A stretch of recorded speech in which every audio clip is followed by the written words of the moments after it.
Anong gusto ng mga vloggers? Manahimik na lang ako at kumuha ako ng 2 milyong pisong MOOE para sa aking mga district requirements at kumingi ng extra pa para sa aking travel allowance. Ang pinaka-funny na point is pag may mga nagkikriticize sa akin dahil ako ay nagsasalita, dahil ang ibig sabihin pala, ang gusto nila, ang congressman na hindi nagsasalita. Alam niyo po, baka hindi alam ng publiko, January 26 ang resumption ng Congress. December 29 ba ang adjournment? That's 1 month break. Actually, dapat December 17 yung adjournment, di ba?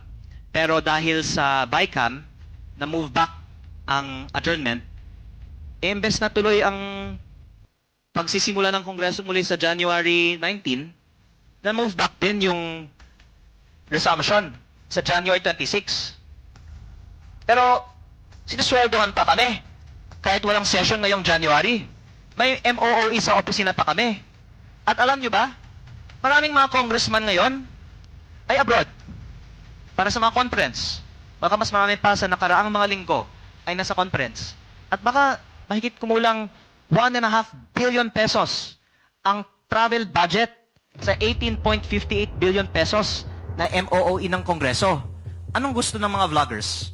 Manahimik na lang ako at kumuha ako ng 2 milyong pisong MOOE para sa aking mga district requirements at kumingi ng extra pa para sa aking travel allowance.